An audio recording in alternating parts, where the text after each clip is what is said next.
The Return of Dr. Fu-Manchu Part 2 by Sax Rohmer. Chapter 28. The Samurai's Sword. The muffled drumming of sleepless London seemed very remote from us as side by side we crept up the narrow path to the studio. This was a starry but moonless night, and the little dingy white building with a solitary tree peeping in silhouette above the glazed roof bore an odd resemblance to one of those tombs which form a city of the dead, so near to the city of the bed, so near to the city of feverish life on the slopes of the Mokattam hills. This line of reflection proved unpleasant, and I dismissed it sternly from my mind.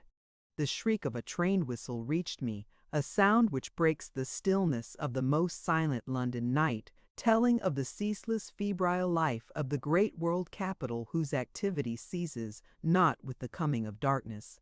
Around and about us a very great stillness reigned, however, and the velvet dusk which, with the star-jeweled sky, was strongly suggestive of an eastern night, gave up no sign to show that it masked the presence of more than 20 men. Some distance away on our right was the Gables, that sinister and deserted mansion which we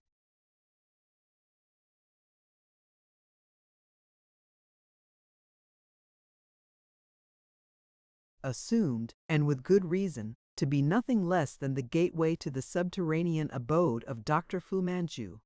Before us was the studio, which, if Nayland Smith's deductions were accurate, concealed a second entrance to the same mysterious dwelling. As my friend, glancing cautiously all about him, inserted the key in the lock, an owl hooted dismally almost immediately above our heads. I caught my breath sharply, for it might be a signal, but, looking upward, I saw a great black shape float slantingly from the tree beyond the studio into the coppice on the right which hemmed in the Gables. Silently, the owl winged its uncanny flight into the greater darkness of the trees and was gone. Smith opened the door and we stepped into the studio. Our plans had been well considered, and in accordance with these, I now moved up beside my friend, who was dimly perceptible to me in the starlight which found access through the glass roof, and pressed the catch of my electric pocket lamp.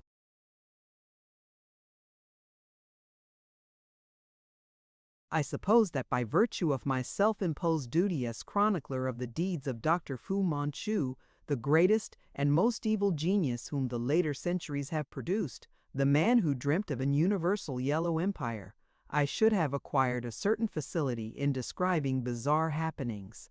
But I confess that it fails me now as I attempt in cold English to portray my emotions when the white beam from the little lamp cut through the darkness of the studio and shone fully upon the beautiful face of Karamane. Less than 6 feet away from me she stood, arrayed in the gauzy dress of the harem, her fingers and slim white arms laden with barbaric jewelry. The light wavered in my suddenly nerveless hand, gleaming momentarily upon bare ankles and golden anklets, upon little red leather shoes. I spoke no word, and Smith was as silent as I. Both of us, I think, were speechless, rather from amazement than in obedience to the evident wishes of Fu.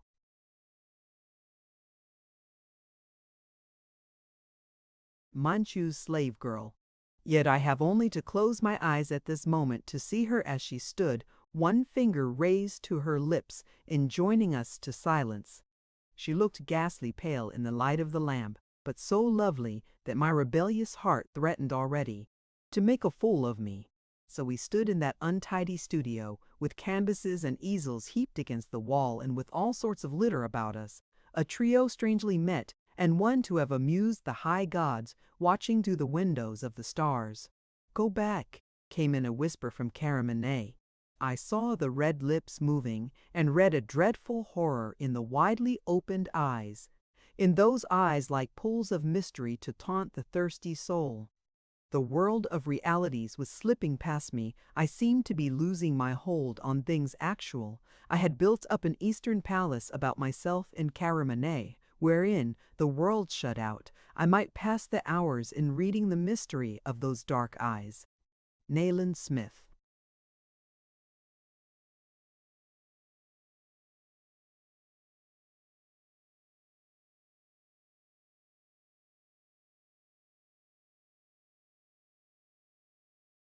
brought me sharply to my senses. "Steady with the light, Petrie," he hissed in my ear. "My skepticism has been shaken tonight, but I am taking no chances."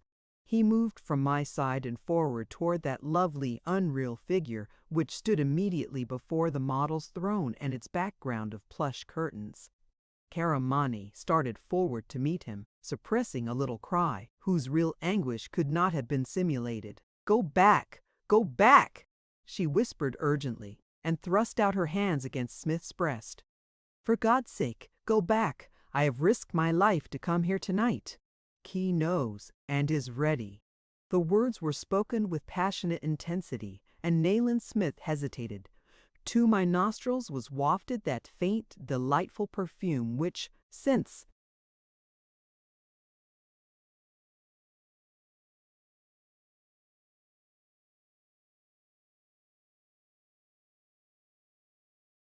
one night, 2 years ago, it had come to disturb my senses, had taunted me many times as the mirage taunts the parched Sahara traveler.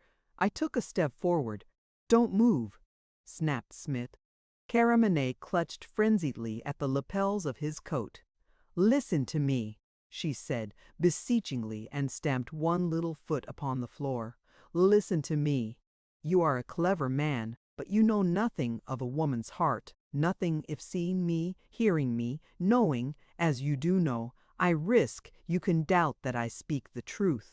And I tell you that it is death to go behind those curtains that he—" "That's what I wanted to know," snapped Smith. His voice quivered with excitement. Suddenly grasping Karamane by the waist, he lifted her and set her aside. Then,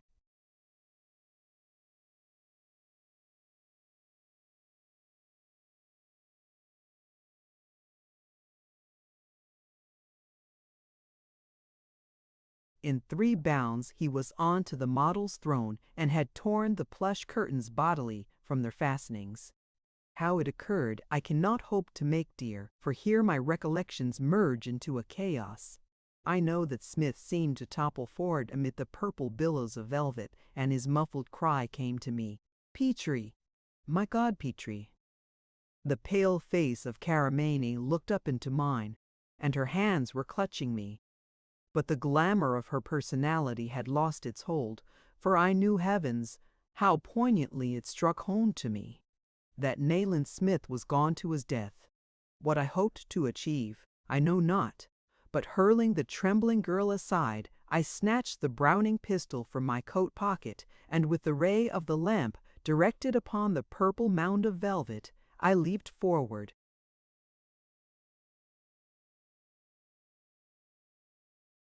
I think I realized that the curtains had masked a collapsible trap, a sheer pit of blackness, an instant before I was precipitated into it, but certainly the knowledge came too late. With the sound of a soft, shuddering cry in my ears, I fell, dropping lamp and pistol, and clutching at the fallen hangings. But they offered me no support. My head seemed to be bursting. I could utter only a hoarse groan as I fell. When my mind began to work again, in returning consciousness, I found it to be laden with reproach. How often in the past had we blindly hurled ourselves into just such a trap as this? Should we never learn that where Fu-Manchu was, impetuosity must prove fatal? On 2 distinct occasions in the past, we had been made the victims of this device, yet even although we had had practically conclusive evidence that this studio was used by Dr. Fu-Manchu, we had relied upon its floor being as secure as that of any other studio. We had failed to sound every foot of it ere trusting our weight to its support. Ja.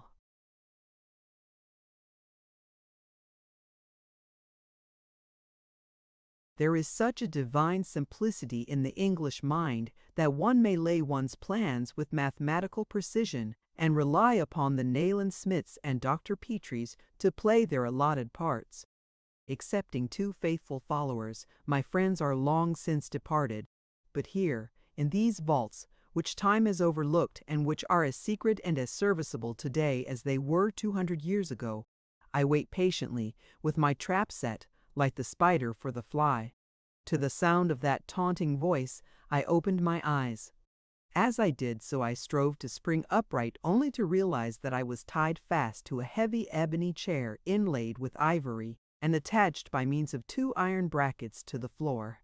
"Even children learn from experience," continued the unforgettable voice, alternately guttural and sibilant, but always as deliberate as though the speaker were choosing with care words which should perfectly clothe his thoughts. "For a burnt child fears the fire," says your English adage. "But, Mr. Commissioner—"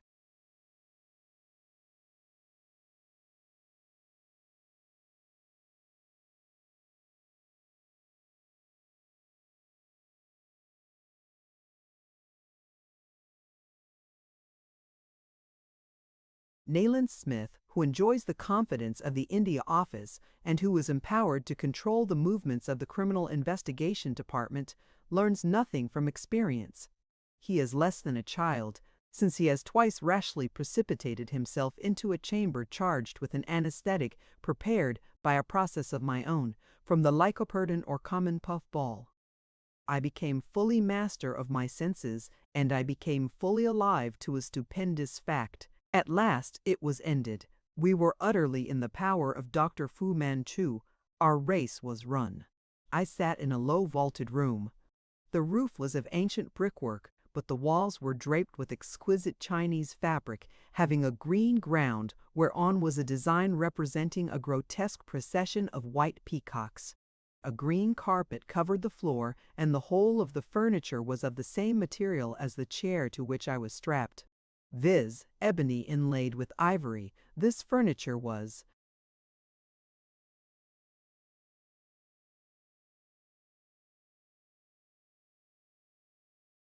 scanty. There was a heavy table in one corner of the dungeonesque place, on which were a number of books and papers. Before this table was a high-backed, heavily carven chair.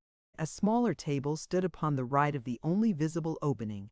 A low door partially draped with beadwork curtains, above which hung a silver lamp. On this smaller table, a stick of incense in a silver holder sent up a pencil of vapor into the air, and the chamber was loaded with the sickly sweet fumes. A faint haze from the incense stick hovered up under the roof. In the high-backed chair sat Dr. Fu-Manchu, wearing a green robe upon which was embroidered a design, the subject of which at first glance was not perceptible, but which presently I made out to be a huge white peacock. He wore a little cap perched upon the dome of his amazing skull, and with one clawish hand resting upon the ebony of the table, he sat slightly turned toward me, his emotionless face a mask of incredible evil. In spite of, or because of, the high intellect written upon it, the face of Dr. Fu-Manchu was more utterly repellent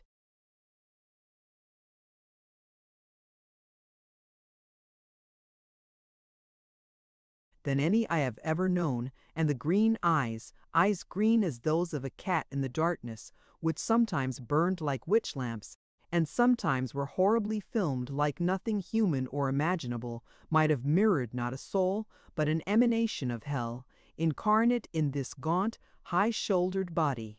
Stretched flat upon the floor lay Nayland Smith, partially stripped, his arms thrown back over his head and his wrists chained to a stout iron staple attached to the wall. He was fully conscious and staring intently at the Chinese doctor. His bare ankles also were manacled and fixed to a second chain, which quivered tautly across the green carpet and passed out through the doorway, being attached to something beyond the curtain, and invisible to me from where I sat. Fu-Manchu was now silent. I could hear Smith's heavy breathing and hear my watch ticking in my pocket. I suddenly realized that although my body was lashed to the ebony chair, my hands and arms were free. Next, looking dazedly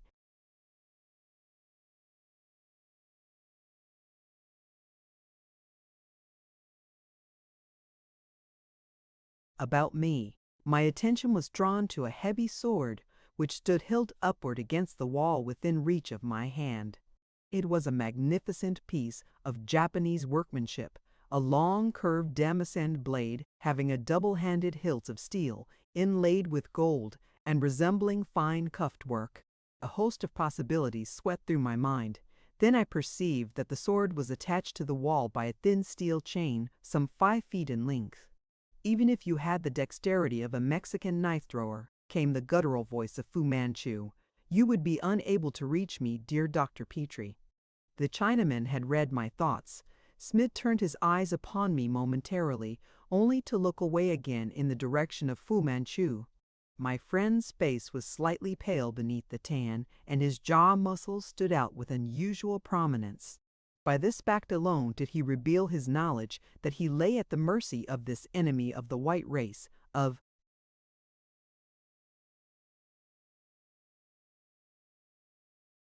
this inhuman being who himself knew no mercy, of this man whose very genius was inspired by the cool, calculated cruelty of his race, of that race which to this day disposes of hundreds, nay, thousands of its unwanted girl children by the simple measure of throwing them down a well specially dedicated to the purpose.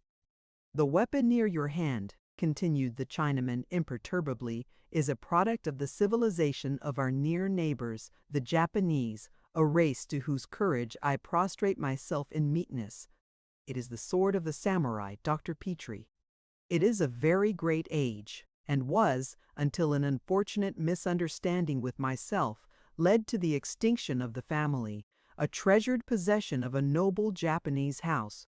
The soft voice, into which an occasional sibilance crept, but which never rose above a cool monotone, gradually was lashing me into fury, and I could see the muscles moving in Smith's jaws as he convulsively clenched his teeth, whereby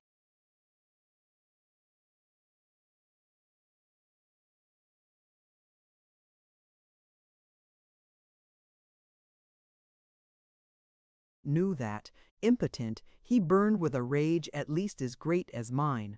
But I did not speak and did not move. "The ancient tradition of seppuku," continued the Chinaman, or hara-kiri, still rules, as you know, in the great families of Japan. There is a sacred ritual, and the samurai who dedicates himself to this honorable end must follow strictly the ritual. As a physician, the exact nature of the ceremony might possibly interest you, Dr. Petrie, but a technical account of the 2 incisions which the sacrificant employs in his self-dismissal might, on the other hand, bore Mr. Nayland Smith. Therefore, I will merely enlighten you upon one little point, a minor one, but interesting to the student of human nature. In short, even a samurai and no braver race has ever honored the world, sometimes hesitates to complete the operation. The weapon near to your hand, my dear Dr. Petrie, is known as the friend's sword. On such occasions as we are discussing, a trusty friend is given the post and honored one of standing behind the brave man who offers himself to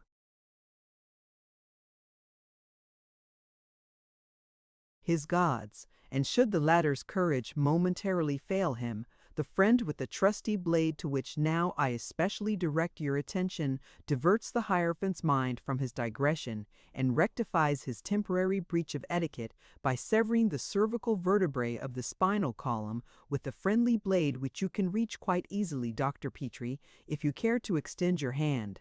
Some dim perceptions of the truth was beginning to creep into my mind. When I say a perception of the truth, I mean rather of some part of the purpose of Dr. Fu-Manchu, of the whole horrible truth, of the scheme which had been conceived by that mighty evil man. I had no glimmering, but I foresaw that a frightful ordeal was before us both. That I hold you in high esteem, continued Fu-Manchu, is a fact which must be apparent to you by this time. But in regard to your companion, I entertain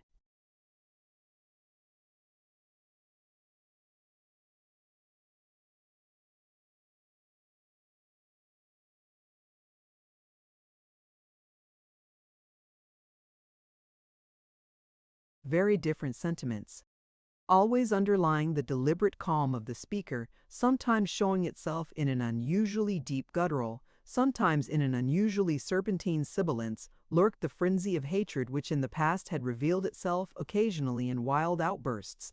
Momentarily I expected such an outburst now, but it did not come.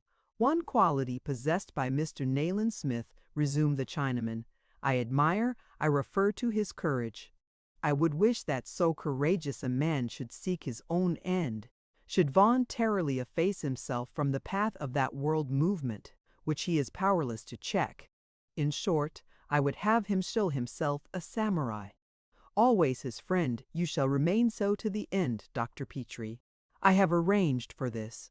He struck lightly a little silver gong, dependent from the corner of the table.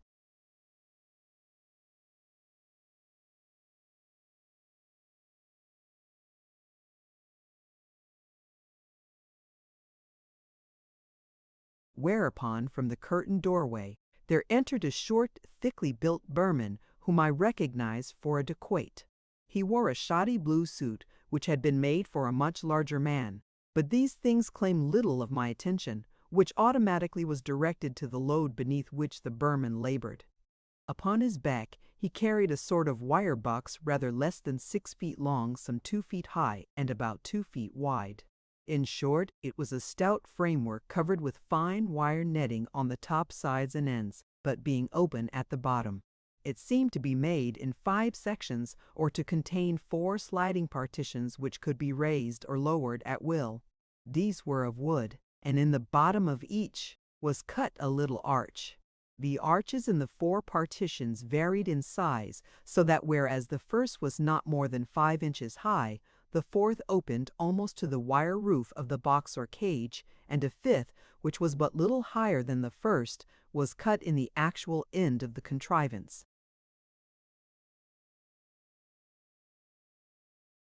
So intent was I upon this device, the purpose of which I was wholly unable to divine, that I directed the whole of my attention upon it. Then, as the Burman paused in the doorway, resting a corner of the cage upon the brilliant carpet, I glanced toward Fu-Manchu.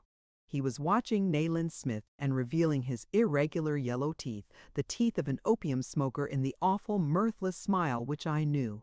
"God!" whispered Smith, "the 6 gates." "The knowledge of my beautiful country serves you well," replied Fu-Manchu gently.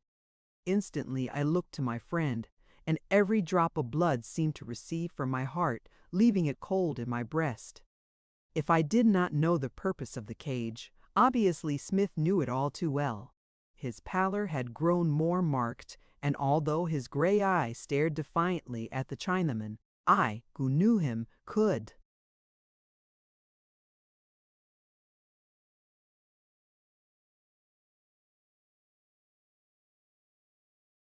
read a deathly horror in their depths. The dacoit, in obedience to a guttural order from Dr. Fu-Manchu, placed the cage upon the carpet, completely covering Smith's body, but leaving his neck and head exposed. The seared and pockmarked face set in a sort of placid leer. The dacoit adjusted the sliding partitions to Smith's recumbent form, and I saw the purpose of the graduated arches. They were intended to divide a human body in just such fashion, and, as I realized, were most cunningly shaped to that end. The whole of Smith's body lay now in the wire cage, each of the 5 compartments whereof was shut off from its neighbor. The Burman stepped back and stood waiting in the doorway. Dr. Fu-Manchu, removing his gaze from the face of my friend, directed it now upon me. "Mr. Commissioner Nayland Smith shall have the honor of acting as Hierophant, admitting himself to the mysteries," said Fu-Manchu softly, "and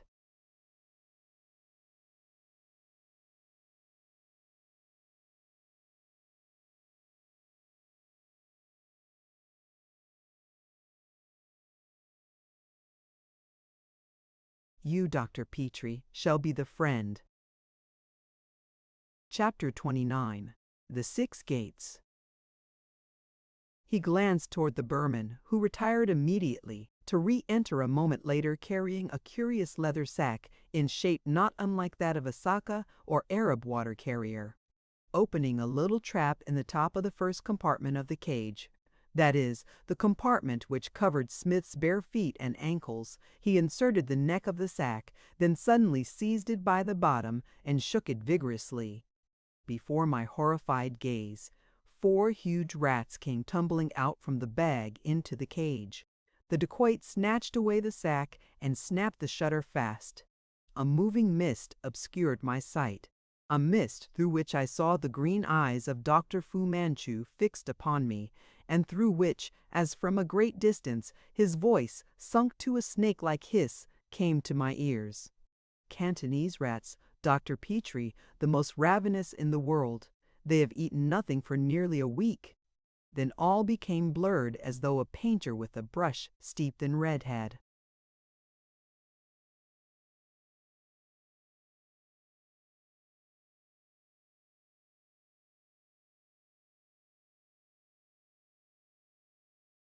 smudged out the details of the picture. For an indefinite period, which seemed like many minutes yet probably was only a few seconds, I saw nothing and heard nothing. My sensory nerves were dulled entirely. From this state I was awakened and brought back to the realities by a sound which ever afterward I was doomed to associate with that ghastly scene. This was the squealing of the rats. The red mist seemed to disperse at that, and with frightfully intense interest, I began to study the awful torture to which Nayland Smith was being subjected. The dacoit had disappeared, and Fu-Manchu placidly was watching the 4 lean and hideous animals in the cage. As I also turned my eyes in that direction, the rats overcame their temporary fear, and began, "You have been good enough to notice," said the Chinaman, his voice still sunk in that sibilant whisper, "my partiality for dumb allies. You have met my scorpions, my death adders, my baboon man. The uses of such a playful little animal as a marmoset have never been fully appreciated before, I think. But to an indiscretion of this last named pet of mine, I seem to remember that you owed something in the past, Dr. Petrie." Nayland Smith stifled a deep groan. One rapid glance I ventured at his face. It was a grayish hue now, and dank with perspiration. His gaze met mine. The rats had almost ceased squealing. "Much depends upon yourself, Doctor," continued Fu-Manchu, slightly raising his voice. "I credit Mr. Commissioner Nayland Smith with courage high enough to sustain the raising of all the gates, but I estimate the strength of your friendship highly, also, and predict that you will use the sword of the samurai certainly not later than the time when I shall raise the 3rd gate." A low shuddering sound, which I cannot hope to describe, but alas, I can never forget, broke from the lips of the tortured man. "In China," resumed Fu-Manchu, "we call this quaint fancy the 6 gates of joyful wisdom. The first gate, by which the rats are admitted, is called the gate of joyous hope, the second, the gate of mirthful doubt. The 3rd gate is poetically named the gate of true rapture, and the 4th, the gate of gentle sorrow.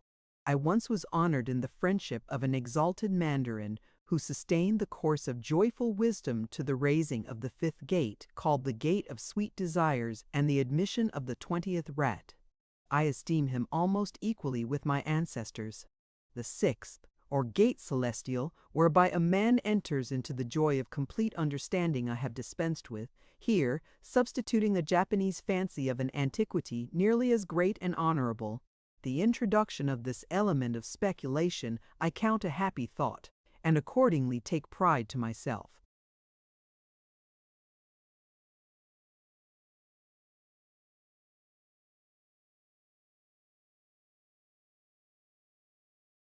"The sword, Petrie," whispered Smith. I should not have recognized his voice, but he spoke quite evenly and steadily. "I rely upon you, old man, to spare me the humiliation of asking mercy from that yellow fiend." My mind throughout this time had been gaining a sort of dreadful clarity. I had avoided looking at the sword of Haraketi, but my thoughts had been leading me mercilessly up to the point at which we were now arrived. No vestige of anger, of condemnation of the inhuman being seated in the ebony chair, remained. That was past. Of all that had gone before, and of what was to come in the future, I thought nothing, knew nothing. Our long fight against the yellow group, our encounters with the numberless creatures of Fu-Manchu, the dacoits, even Karamane, were forgotten, blotted out. I saw nothing of the strange appointments of that subterranean chamber, but face to face with the supreme moment of a lifetime. I was alone with my poor friend and God.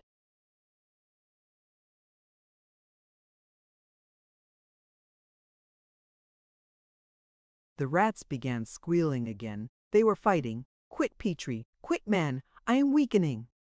I turned and took up the samurai sword. My hands were very hot and dry but perfectly steady, and I tested the edge of the heavy weapon upon my left thumbnail as quietly as one might test a razor blade. It was as keen, this blade of ghastly history, as any razor ever wrought in Sheffield. I seized the graven hilt, bent forward in my chair, and raised the friend's sword high above my head. With the heavy weapon poised there, I looked into my friend's eyes. They were feverishly bright, but never in all my days, nor upon the many beds of suffering which it had been my lot to visit, had I seen an expression like that within them. "The raising of the first gate is always a crucial moment," came the guttural voice of the Chinaman. Although I did not see him and barely heard his words, I was aware that he had stood up and was bending forward over the lower end of we.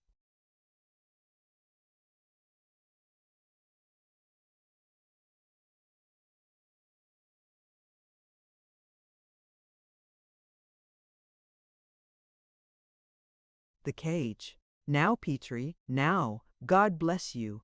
And goodbye." From somewhere remote, I heard a hoarse and animal-like cry, followed by the sound of a heavy fall. I can scarcely bear to write of that moment, for I had actually begun the downward sweep of the great sword when that sound came, a faint hope, speaking of aid where I had thought no aid possible. How I contrived to divert the blade I do not know to this day, but I do know that its mighty sweep sheared a lock from Smith's head and laid bare the scalp. With the hilt in my quivering hands, I saw the blade bite deeply through the carpet and floor above Nayland Smith's skull. There, buried fully 2 inches in the woodwork, it stuck, and still clutching the hilt, I looked to the right and across the room. I looked to the curtained doorway.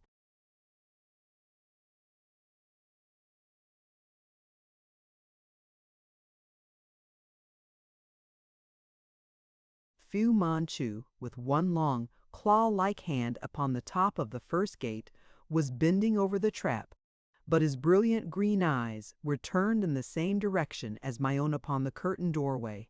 Upright within it, her beautiful face as pale as death, but her great eyes blazing with a sort of splendid madness, stood Karamine.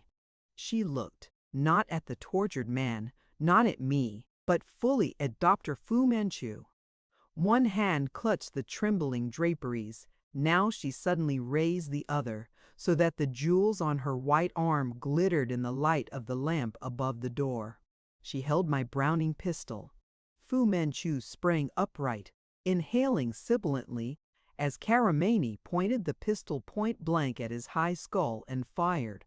I saw a little red streak appear, up by the neutral-colored hair, under the black cap. I became as a detached intelligence, unlinked with the corporeal, looking.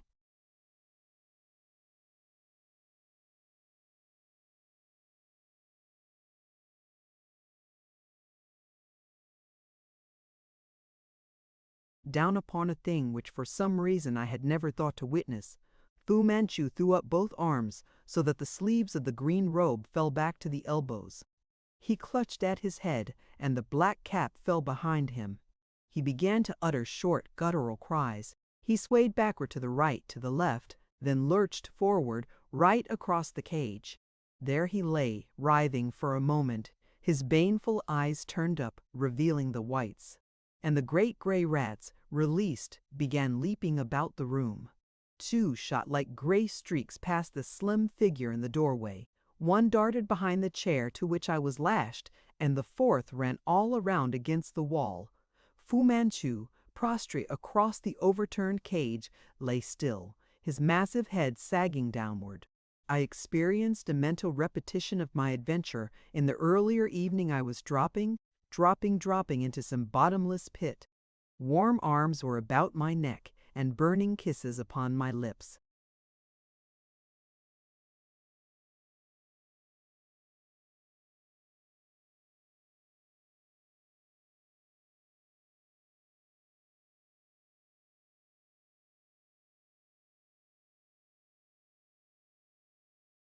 Chapter 30. The Call of the East. I seemed to haul myself back out of the pit of unconsciousness by the aid of two little hands which clasped my own. I uttered a sigh that was almost a sob and opened my eyes. I was sitting in the big red leathern armchair in my own study, and a lovely but truly bizarre figure in a harem dress was kneeling on the carpet at my feet, so that my first sight of the world was the sweetest sight that the world had to offer me, the dark eyes of Caramine, with tears trembling like jewels upon her lashes. I looked no further than that, heeded not if there were others in the room beside we two, but gripping the jewel-laden fingers in what must have been a cruel clasp, I searched the depths of the glorious eyes in ever-growing wonder. What change had taken place in those limpid, mysterious pools? Why was a wild madness growing up within me like a flame? Why was the old longing returned?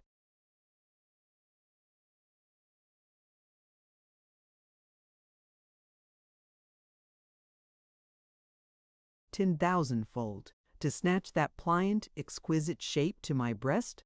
No word was spoken, but the spoken words of 1,000 ages could not have expressed one tithe of what was held in that silent communion. A hand was laid hesitatingly on my shoulder. I tore my gaze away from the lovely face so near to mine and glanced up. Aziz stood at the back of my chair. "God is all merciful," he said. "My sister is restored to us. I loved him for the plural, and she remembers." Those few words were enough. I understood now that this lovely girl, who half knelt, half lay, at my feet, was not the evil, perverted creature of Fu-Manchu, whom we had gone out to arrest with the other vile servants of the Chinese doctor, but was the old beloved companion of 2 years ago, the Caramine for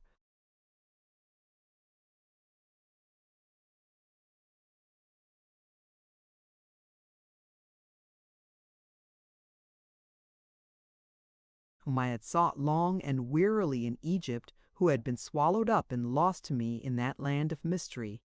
The loss of memory which Fu-Manchu had artificially induced was subject to the same inexplicable laws which ordinarily rule in cases of amnesia.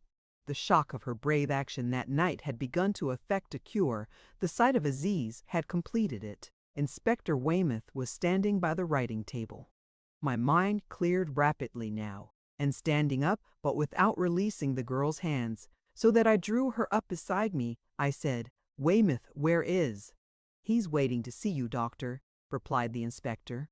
A pang, almost physical, struck at my heart.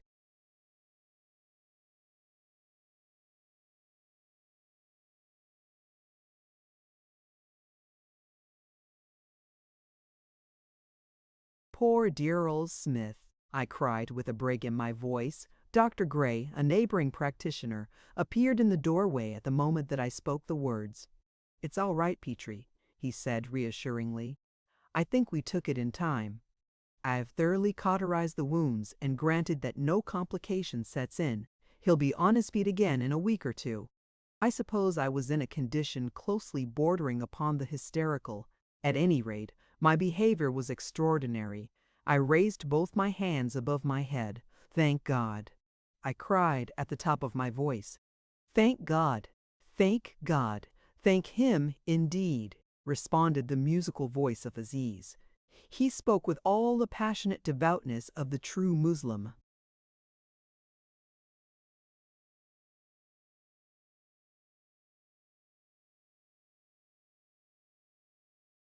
Everything, even Karamani, was forgotten, and I started for the door as though my life depended upon my speed. With one foot upon the landing, I turned, looked back, and met the glance of Inspector Weymouth. "What have you done with the body?" I asked. "We haven't been able to get to it. That end of the vault collapsed 2 minutes after we hauled you out.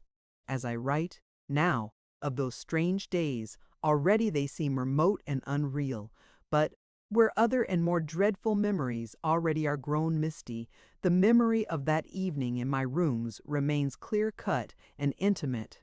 It marked a crisis in my life. During the days that immediately followed, while Smith was slowly recovering from his hurts, I made my plans deliberately. I prepared to cut myself off from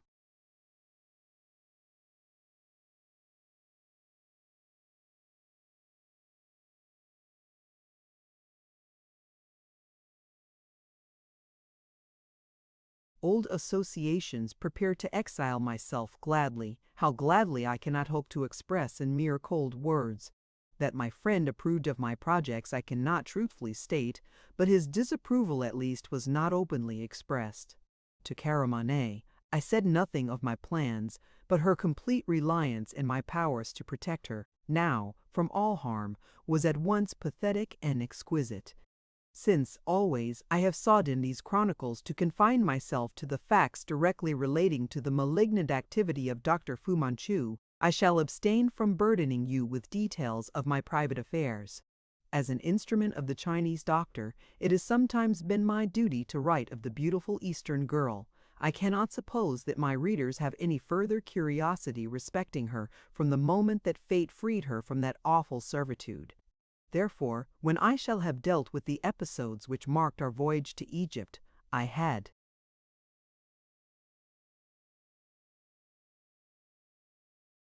open negotiations in regard to a practice in Cairo, I may honorably lay down my pen. These episodes opened, dramatically, upon the second night of the voyage from Marseille. Chapter 31. And my shadow lies upon you.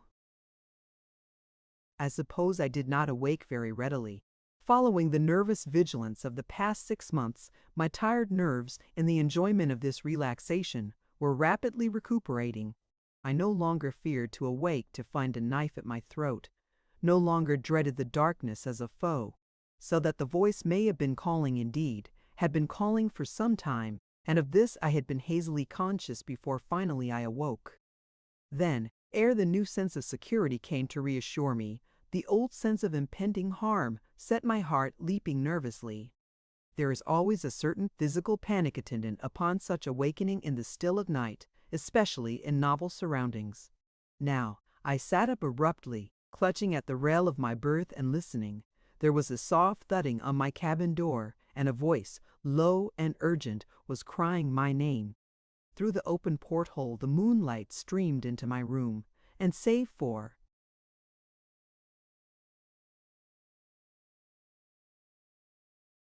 a remote and soothing throb, inseparable from the progress of a great steamship, nothing else disturbed the stillness.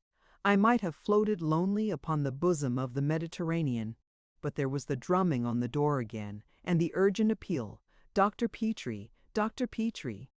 I threw off the bedclothes and stepped onto the floor of the cabin, fumbling hastily for my slippers. A fear that something was amiss, that some aftermath, some wraith of the dread Chinaman, was yet to come to disturb our premature peace, began to haunt me. I threw open the door.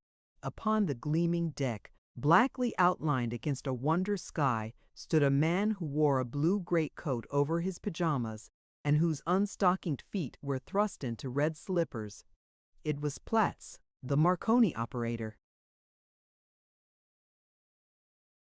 "I'm awfully sorry to disturb you, Dr. Petrie," he said, "and I was even less anxious to arouse your neighbor, but somebody seems to be trying to get a message, presumably urgent, through to you." "To me?" I cried. "I cannot make it out," admitted Platz, running his fingers through disheveled hair, "but I thought it better to arouse you. Will you come up?" I turned without a word, slipped into my dressing gown, and with Platz passed aft along the deserted deck. The sea was as calm as a great lake. Ahead, on the port bow, an angry flambeau burned redly beneath the peaceful vault of the heavens. Platz nodded absently in the direction of the weird flames. "Stromboli," he said, "we shall be nearly through the straits by breakfast time." We mounted the narrow stair to the Marconi deck. At the table sat Platz.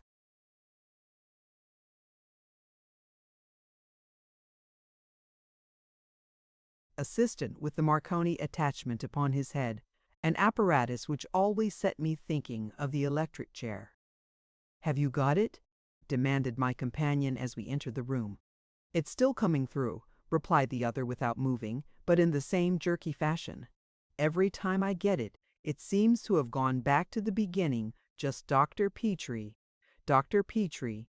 He began to listen again for the elusive message. I turned to Platz. "Where is it being sent from?" I asked. Platt shook his head.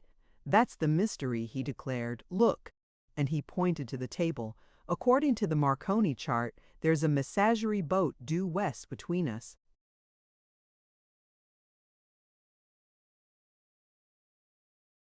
And Marseille, and the homeward-bound P&O which we passed this morning must be getting on that way also, by now. The Isis is somewhere ahead, but I've spoken to all these, and the message comes from none of them." "Then it may come from Messina." "It doesn't come from Messina," replied the man at the table, beginning to write rapidly. Platt stepped forward and bent over the message which the other was writing. "Here it is," he cried excitedly. "We're getting it." Stepping in turn to the table, I leaned over between the two and read these words as the operator wrote them down. "Dr. Petrie, my shadow."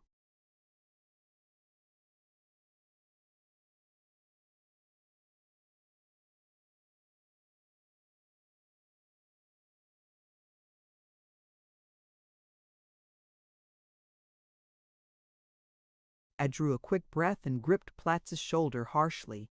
His assistant began tinkering the instrument with irritation. "Lost it again," he muttered.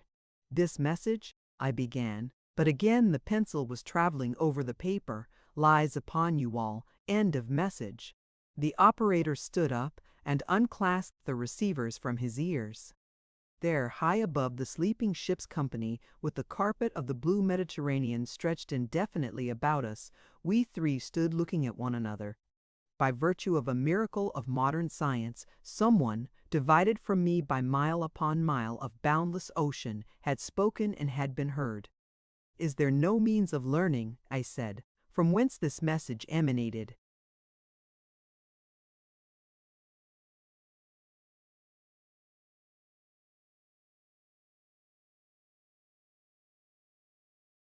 Platt shook his head, perplexedly. "They gave no code word," he said. "God knows who they were.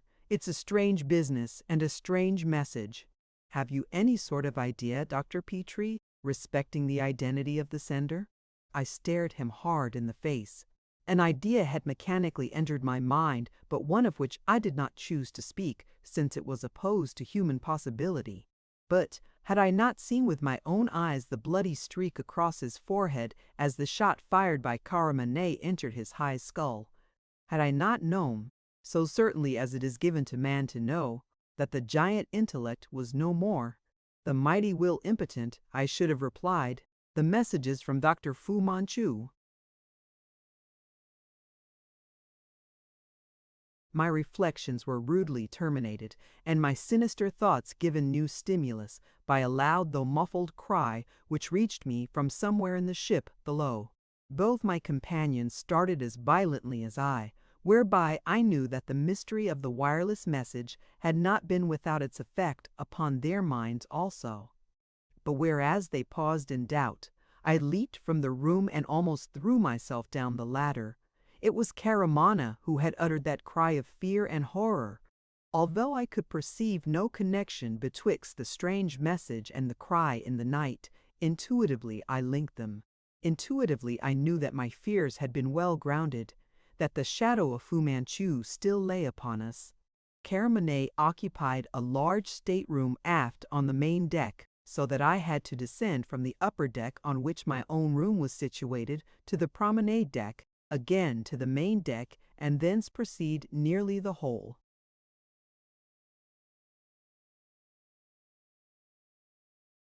length of the alleyway. Caramanet and her brother Aziz, who occupied a neighboring room, met me near the library. Caramanet's eyes were wide with fear. Her peerless coloring had fled, and she was white to the lips.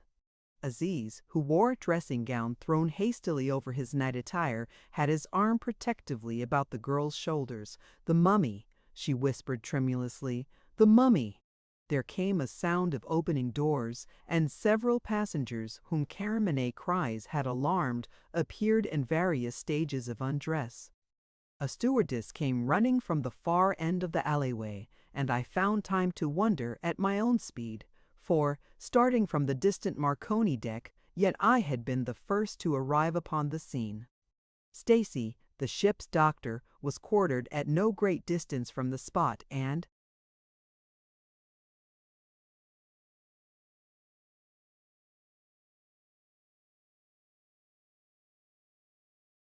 he now joined the group. Anticipating the question which trembled upon the lips of several of those about me, "Come to Dr. Stacy's room," I said, taking Caramanet's arm. "We will give you something to enable you to sleep." I turned to the group. "My patient has had severe nerve trouble," I explained, "and has developed somnambulistic tendencies." I declined the stewardess's offer of assistance with a slight shake of the head, and shortly the four of us entered the doctor's cabin on the deck above. Stacy carefully closed the door. He was an old fellow student of mine, and already he knew much of the history of the beautiful Eastern girl and her brother Aziz. "I fear there's mischief afoot, Petrie," he said. "Thanks to your presence of mind, the ship's gossips need know nothing of it."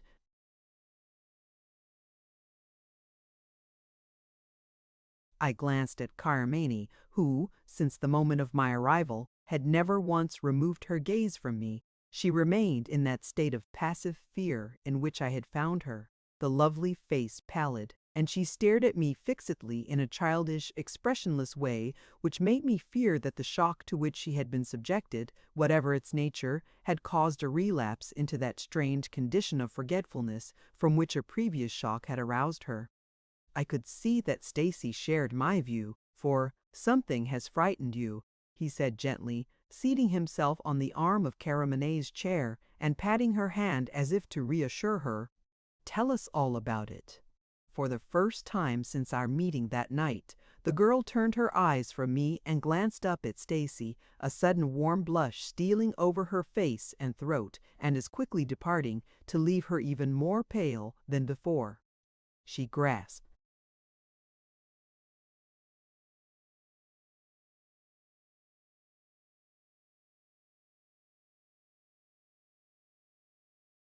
Stacy's hand in both her own and looked again at me. "Send for Mr. Nayland Smith without delay," she said, and her sweet voice was slightly tremulous.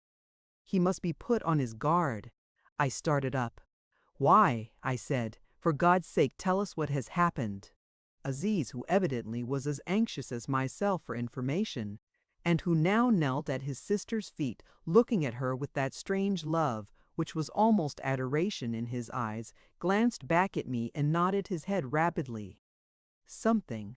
Caramanet paused, shuddering violently. "Some dreadful thing, like a mummy escaped from its tomb, came into my room tonight through the porthole."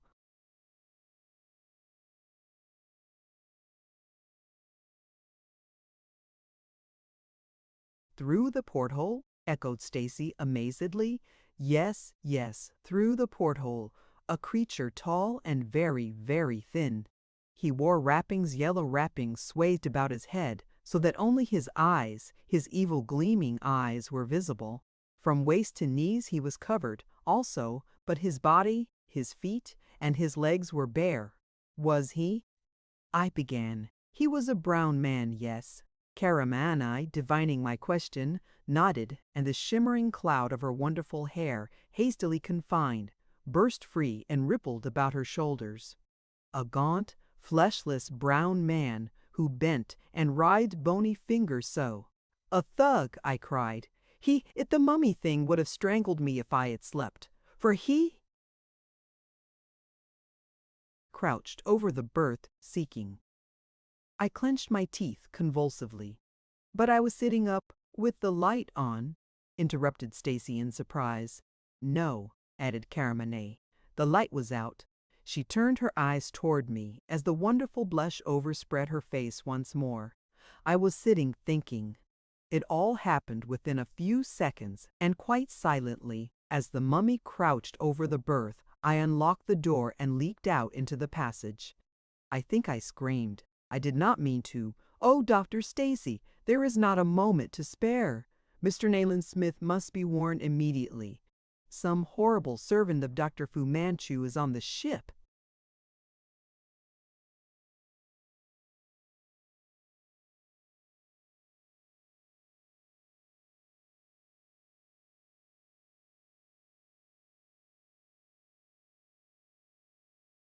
Chapter 32. The Tragedy. Nayland Smith leaned against the edge of the dressing table, attired in pajamas. The little stateroom was hazy with smoke, and my friend gripped the charred briar between his teeth and watched the blue-gray clouds arising from the bowl in an abstracted way. I knew that he was thinking hard, and from the fact that he had exhibited no surprise when I had related to him the particulars of the attack upon Caramane, I judged that he had half anticipated something of the kind. Suddenly he stood up, staring at me fixedly. "Your tact has saved the situation, Petrie," he snapped. "It failed you momentarily, though, when you proposed to me just now that we should muster the Lascars for inspection. Our game is to pretend that we know nothing, that we believe Caramane to have had a bad dream." "But, Smith," I began. "It would be useless, Petrie," he interrupted me. "You cannot suppose that I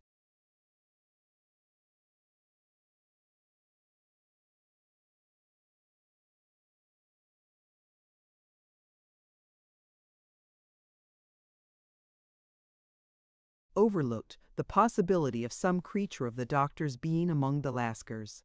I can assure you that not one of them answers to the description of the midnight assailant. From the girl's account, we have to look, discarding the idea of a revivified mummy, for a man of unusual height, and there's no Lascar of unusual height on board, and from the visible evidence that he entered the stateroom through the porthole, we have to look for a man more than normally thin. In a word, the servant of Dr. Fu-Manchu who attempted the life of Caramane is either in hiding on the ship or, if visible, is disguised. With his usual clarity of vision, Nayland Smith had visualized the facts of the case. I passed in mental survey each one of the passengers and those of the crew whose appearances were familiar to me, with the result that I had to admit the justice of my friend's conclusions.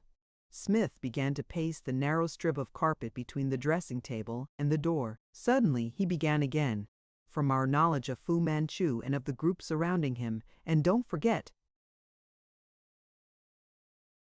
surviving him, we may further assume that the wireless message was no gratuitous piece of melodrama, but that it was directed to a definite end. Let us endeavor to link up the chain a little. You occupy an upper deck berth. So do I. Experience of the Chinaman has formed a habit in both of us, that of sleeping with closed windows.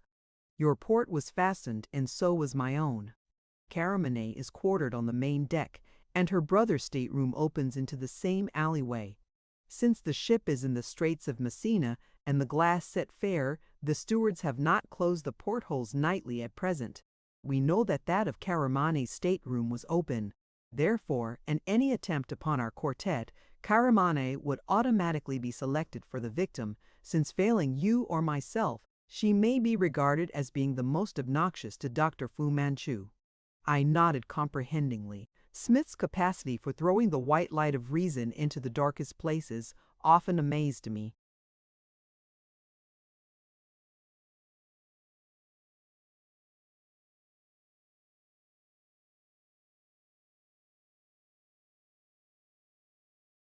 "You may have noticed," he continued, "that Caramane's room is directly below your own. In the event of any outcry, you would be sooner upon the scene than I should. For instance, because I sleep on the opposite side of the ship. This circumstance I take to be the explanation of the wireless message, which, because of its hesitancy, a piece of ingenuity very characteristic of the group, led to your being awakened and invited up to the Marconi deck. In short, it gave the would-be assassin a better chance of escaping before your arrival." I watched my friend in growing wonder. The strange events, seemingly having no link, took their places in the drama and became well-ordered episodes in a plot that only a criminal genius could have devised. As I studied the keen, bronzed face, I realized to the full the stupendous mental power of Dr. Fu-Manchu, measuring it by the criterion of Nayland Smith's. For the cunning Chinaman, in a sense, had foiled this brilliant man before me, whereby, if by naught else, I might know him a master of his evil art.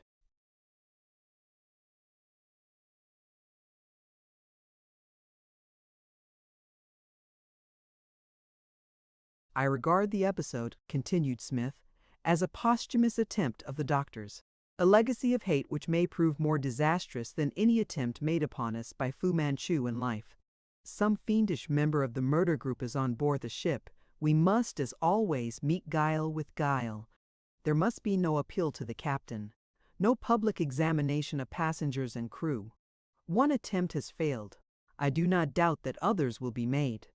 At present, you will enact the role of physician in attendance upon Caramane, and will put it about for whom it may interest that a slight return of her nervous trouble is causing her to pass uneasy nights. I can safely leave this part of the case to you, I think. I nodded rapidly.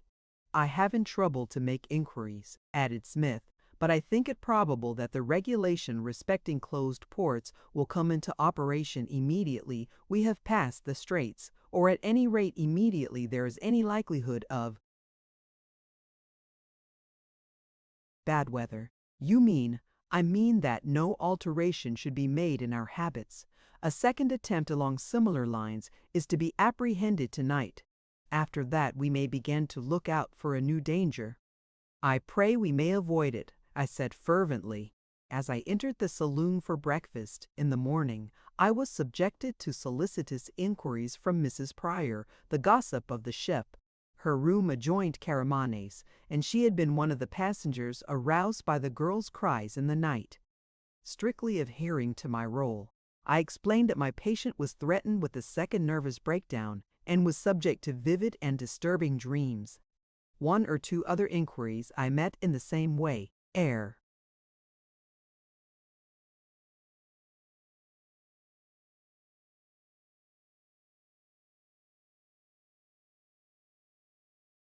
Escaping to the corner table reserved to us. That iron-bound code of conduct which rules the Anglo-Indian in the first days of the voyage had threatened to ostracize Caramane and Aziz by reason of the Eastern blood to which their brilliant but peculiar type of beauty bore witness. Smith's attitude, however, and, in a Burmese commissioner, it constituted something of a law, had done much to break down the barriers. The extraordinary beauty of the girl had done the rest. So that now, far from finding themselves shunned, the society of Caramane and her romantic-looking brother was universally courted. The last inquiry that morning respecting my interesting patient came from the Bishop of Damascus, a benevolent old gentleman whose ancestry was not wholly innocent of Oriental strains, and who sat at a table immediately behind me. As I settled down to my porridge, he turned his chair slightly and bent to my ear. "Mrs. Pryor tells me that your charming friend was disturbed last night," he whispered. "She seems rather pale this morning. I sincerely trust that she is suffering no ill effect." I swung around with a smile. Owing to my carelessness, there was a slight collision, and the poor bishop, who had been invalided to England after typhoid in order to undergo special treatment, suppressed an exclamation of pain, although his fine dark eyes gleamed kindly upon me through the pebbles of his gold-rimmed pince-nez. Indeed, despite his Eastern blood, he might have posed for a sadder picture, his small and refined features seeming out of place above the bulky body. "Can you forgive my clumsiness?" I began, but the bishop raised his small, slim-fingered hand of old ivory hue. Deprecatingly, his system was supercharged with typhoid bacilli, and, as sometimes occurs, the superfluous bugs had sought exit. He could only walk with the aid of 2 stout sticks, and bend very much at that. His left leg had been surgically scraped to the bone, and I appreciated the exquisite torture to which my awkwardness had subjected him. But he would entertain no apologies, pressing his inquiry respecting Caramane in the kindly manner which had made him so deservedly popular on board. "Many thanks for your solicitude," I said. "I have promised her sound repose tonight, and since my professional reputation is at stake, I shall see that she secures it." In short, we were in pleasant company, and the day passed happily enough and without notable event. Smith spent some considerable time with the chief.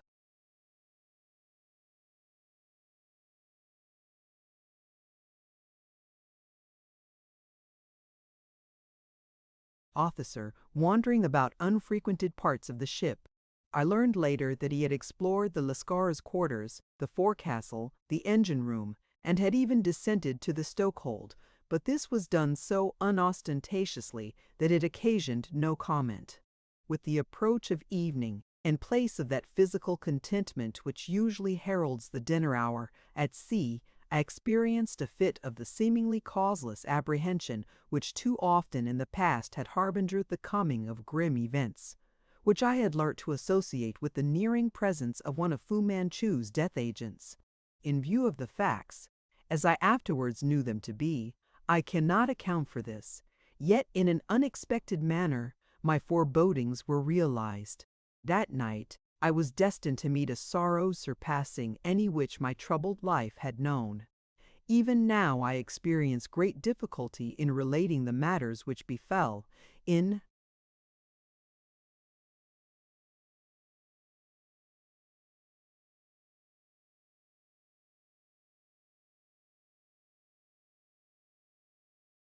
speaking of the sense of irrevocable loss which came to me.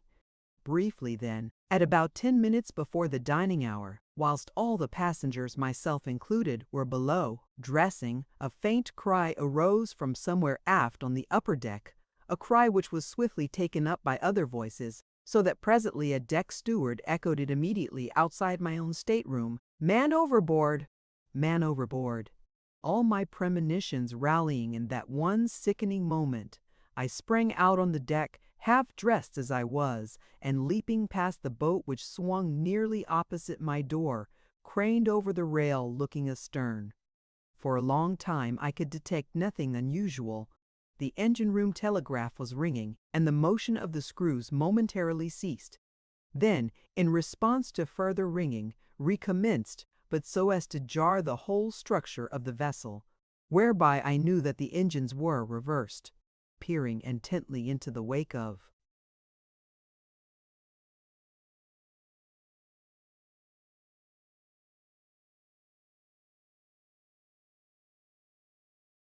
the ship, I was but dimly aware of the ever-growing turmoil around me, of the swift mustering of a boat's crew, of the shouted orders of the third officer.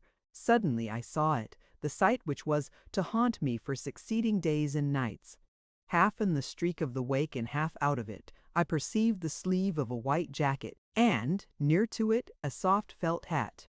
The sleeve rose up once into clear view, seemed to describe a half circle in the air, then sink back again into the glassy swell of the water.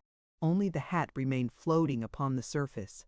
By the evidence of the white sleeve alone, I might have remained unconvinced, although upon the voyage I had become familiar enough with the drill-shooting jacket.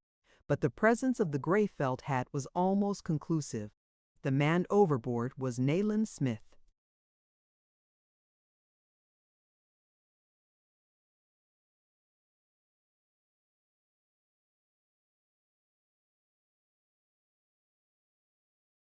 I cannot hope, writing now, to convey in any words at my command a sense even remote of the utter loneliness which in that dreadful moment closed coldly down upon me. To spring overboard to the rescue was a natural impulse, but to have obeyed it would have been worse than quixotic. In the first place, the drowning man was close upon half a mile astern. In the second place, others had seen the hat and the white coat as clearly as I. Among them, the third officer, standing upright in the stern of the boat, which, with commendable promptitude, had already been swung into the water. The steamer was being put about, describing a wide arc around the little boat dancing on the deep blue rollers. Of the next hour, I cannot bear to write it all. Long as I had known him, I was ignorant of my friend's powers as a swimmer, but I judged that he must have been a poor one from the fact that he had sunk so rapidly in a calm sea, except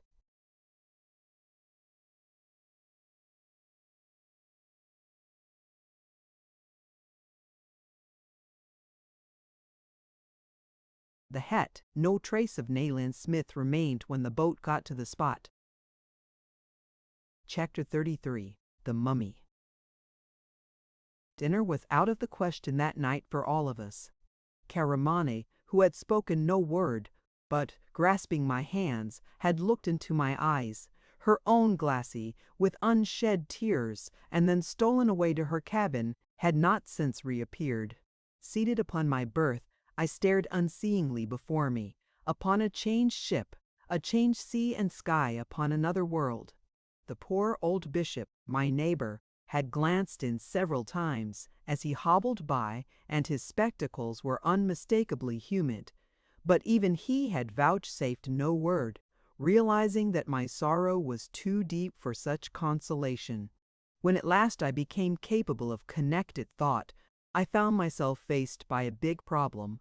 Should I place the facts of the matter, as I knew them to be, before the captain? Or could I hope to apprehend Fu-Manchu's servant by the methods suggested by my poor friend? That Smith's death was an accident, I did not believe for a moment. It was impossible not to link it with the attempt upon Caramonet. In my misery and doubt, I determined to take counsel with Dr. Froof.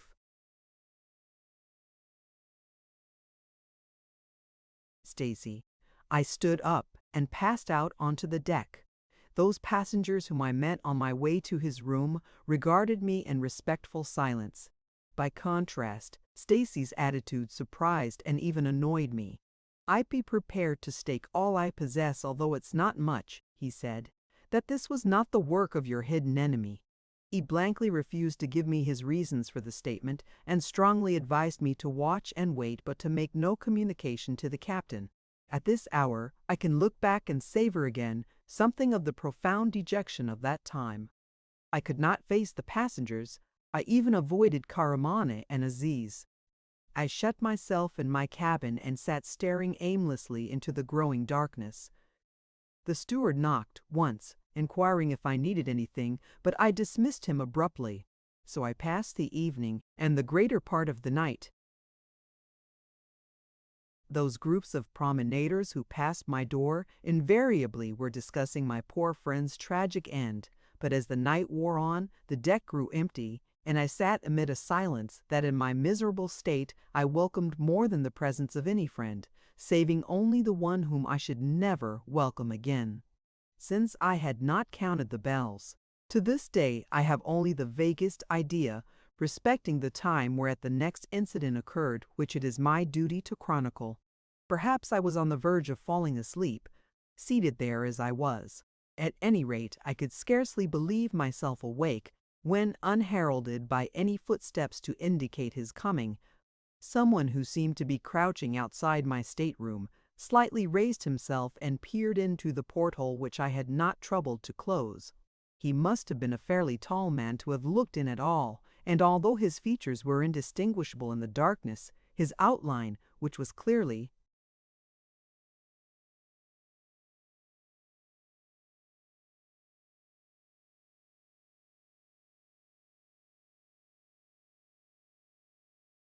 perceptible against the white boat beyond, was unfamiliar to me. He seemed to have a small and oddly swayed head, and what I could make out of the gaunt neck and square shoulders in some way suggested an unnatural thinness. In short, the smudgy silhouette in the porthole was weirdly like that of a mummy. For some moments I stared at the apparition. Then, rousing myself from the apathy into which I had sunk, I stood up very quickly and stepped across the room. As I did so, the figure vanished, and when I threw open the door and looked out upon the deck was wholly untenanted. I realized at once that it would be useless, even had I chosen the course, to seek confirmation of what I had seen from the officer on the bridge. My own berth, together with the one adjoining that of the bishop, was not visible from the bridge. For some time I stood in my doorway, wondering in a disinterested fashion.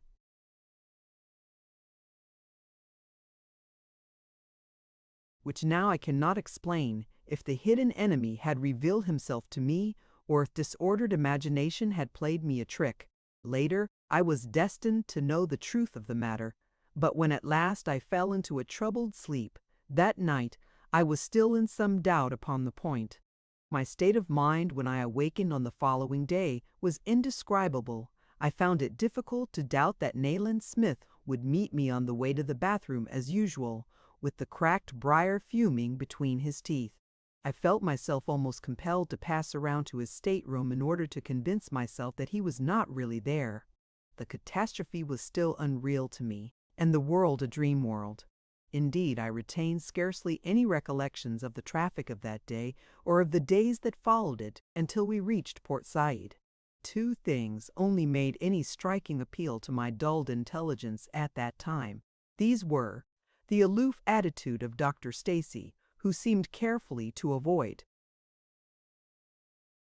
me, and a curious circumstance which the second officer mentioned in conversation one evening as we strolled up and down the main deck together. "Either I was fast asleep at my post, Dr. Petrie," he said, "or last night, in the middle watch, someone or something came over the side of the ship, just aft the bridge, slipped across the deck, and disappeared." I stared at him wonderingly. "Do you mean something that came up out of the sea?" I said. "Nothing could very well have come up out of the sea," he replied, smiling slightly, "so that it must have come up from the deck below." "Was it a man?" "It looked like a man, and a fairly tall one, but he came and was gone like a flash, and I saw no more of him up to the time I was relieved. To tell you the truth, I did not report it because I thought I must have been dozing. It's a dead slow watch, and the navigation on this part of the run is child's play. I was on the point of telling him what I had seen myself 2 evenings before, but for some reason I refrained from doing so, although I think had I confided in him, he would have abandoned the idea that what he had seen was phantasmal, for the pair of us could not very well have been dreaming. Some malignant presence haunted the ship. I could not doubt this, yet I remained passive, sunk in a lethargy of sorrow. We were scheduled to reach Port Said at about 8 o'clock in the evening, but by reason of the delay occasioned so tragically, I learned that in all probability we should not arrive earlier than midnight, whilst passengers would not go ashore until the following morning. Karamane, who had been staring ahead all day, seeking a first glimpse of her native land, was determined to remain up until the hour of our arrival, but after dinner a notice was posted up that we should not be in before 2 a.m. Even those passengers who were the most enthusiastic thereupon determined to postpone, for a few hours, their first glimpse of the land of the Pharaohs, and even to forego the sight, one of the strangest and most interesting in the world of Port Said, by night. For my own part, I confess that all the interest and hope with which I had looked forward to our arrival had left me, and often I detected tears in the eyes of Karamane, whereby I knew that the coldness in my heart had manifested itself even to her. I had sustained the greatest blow of my life, and not even the presence of so lovely a companion could entirely recompense me for the loss of my dearest friend. The lights on the Egyptian shore were faintly visible when the last group of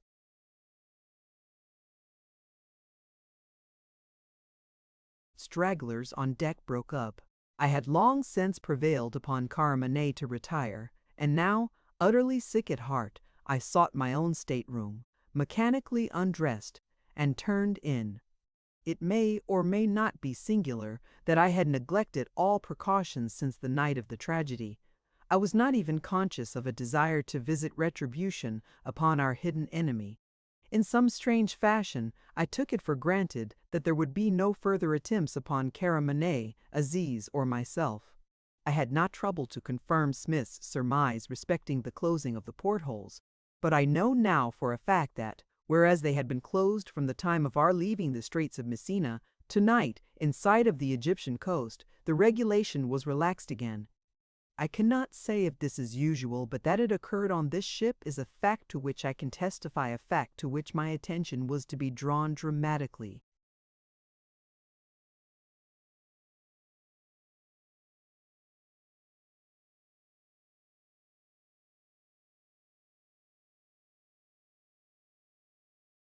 The night was steamingly hot, and because I welcomed the circumstance that my own port was widely opened, I reflected that those on the lower decks might be open also. A faint sense of danger stirred within me. Indeed, I sat upright and was about to spring out of my berth when that occurred which induced me to change my mind. All passengers had long since retired, and a midnight silence descended upon the ship, for we were not yet close enough to port for any unusual activities to have commenced. Clearly outlined in the open porthole, there suddenly arose that same grotesque silhouette which I had seen once before. Prompted by I know not what, I lay still and simulated heavy breathing, for it was evident to me that I must be partly visible to the watcher, so bright was the night. For 10,030 seconds he studied me in absolute silence, that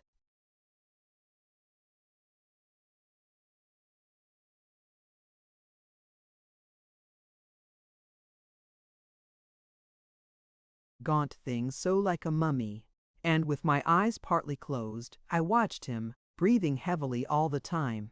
Then, making no more noise than a cat, he moved away across the deck, and I could judge of his height by the fact that his small, suave head remained visible, almost to the time that he passed to the end of the white boat which swung opposite my stateroom. In a moment I slipped quietly to the floor, crossed, and peered out of the porthole, so that at last I had a clear view of the sinister mummy man. He was crouching under the bow of the boat and attaching to the white rails below a contrivance of a kind with which I was not entirely unfamiliar. This was a thin ladder of silken rope having bamboo rungs, with two metal hooks for attaching it to any suitable object. The one thus engaged was, as Karamani had declared, almost superhumanly thin. His loins were swathed in a sort of linen garment, and his head so bound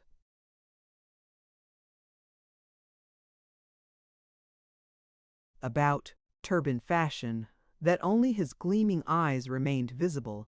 The bare limbs and body were of a dusky yellow color, and, at sight of him, I experienced a sudden nausea. My pistol was in my cabin trunk, and to have found it in the dark, without making a good deal of noise, would have been impossible. Doubting how I should act, I stood watching the man with the swathed head whilst he threw the end of the ladder over the side, crept past the bow of the boat, and swung his gaunt body over the rail, exhibiting the agility of an ape. One quick glance fore and aft he gave, then began to swarm down the ladder, in which instant I knew his mission. With a choking cry which forced itself unwilled from my lips, I tore at the door, threw it open, and sprang across the deck. Plans I had none, and since I carried no instrument wherewith to sever the ladder, the murderer might indeed have carried out his design for all that I could have done to prevent him, were it not that another took a hand in the game.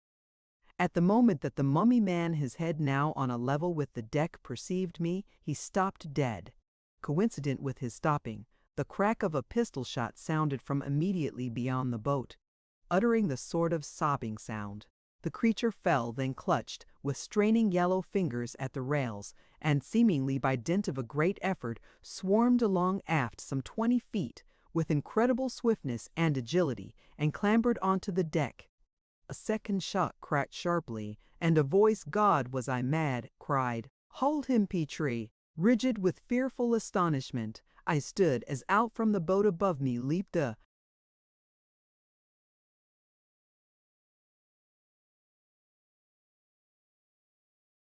figure attired solely in shirt and trousers. The newcomer leaped away in the wake of the mummy man, who had vanished around the corner by the smoke room. Over his shoulder he cried back at me, "The bishop's stateroom! See that no one enters." I clutched at my head, which seemed to be fiery hot. I realized in my own person the sensation of one who knows himself mad. For the man who pursued the mummy was Nayland Smith. I stood in the bishop's stateroom, Nayland Smith, his gaunt face wet with perspiration, beside me, handling certain odd-looking objects which littered the place and lay about amid the discarded garments of the absent cleric. "Pneumatic pads," he snapped. The man was a walking air cushion. He gingerly fingered two strange rubber appliances. For distending the cheeks, he muttered, dropping them disgustedly on the floor. His hands and wrists betrayed him, Petrie. He wore his cuff unusually long, but he could not entirely hide his bony wrists. To have watched him, whilst remaining myself unseen, was next to impossible. Hence my device of tossing a dummy overboard, calculated to float for less than 10 minutes. It actually floated nearly 15, as a matter of fact, and I had some horrible moments. "Smith," I said, "how could you submit me?" He clapped his hands on my shoulders. "My dear old chap, there was no other way. Believe me." From that boat, I could see right into his stateroom, but, once in, I dare not leave it except late at night, stealthily. The second spotted me one night, and I thought the game was up, but evidently he didn't report it.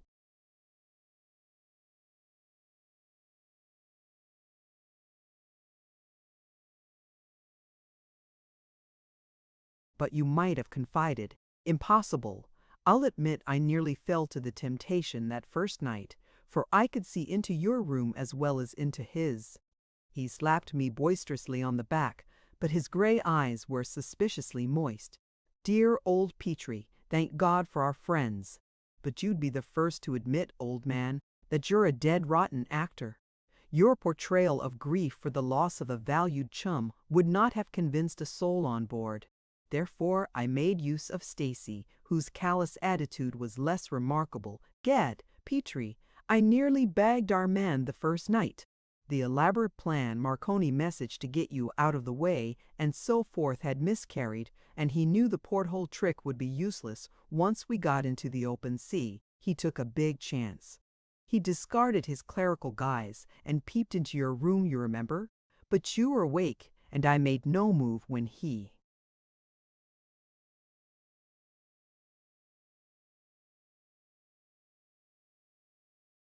slipped back to his own cabin. I wanted to take him red-handed. Have you any idea who he is? No more than where he is. Probably some creature of Dr. Fu-Manchu specially chosen for the purpose. Obviously a man of culture and probably of thug ancestry.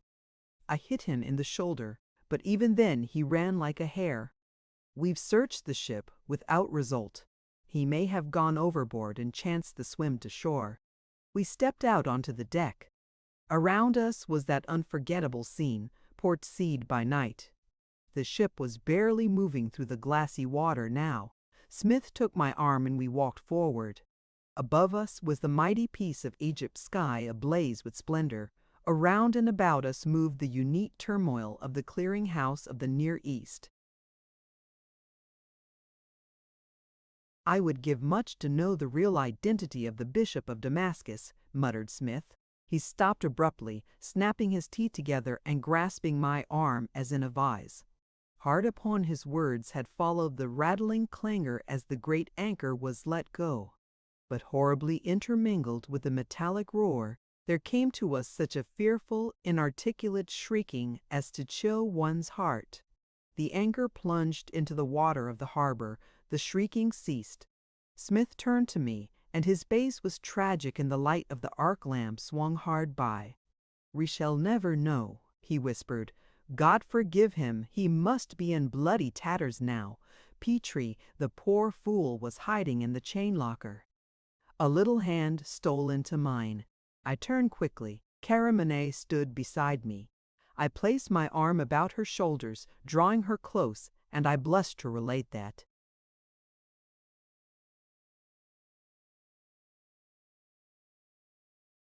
All else was forgotten. For a moment, heedless of the fearful turmoil forward, Nayland Smith stood looking at us. Then he turned, with his rare smile, and walked aft. "Perhaps you're right, Petrie," he said.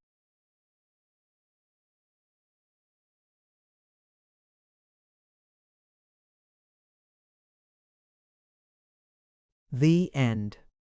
Thank you for listening to this story. I hope you enjoyed the journey, the characters, and the world they carried with them. If you enjoyed this audiobook, please subscribe to the channel and leave a comment below. Your support helps keep these stories alive and allows more timeless books to be shared with listeners around the world. Until next time, thank you for listening.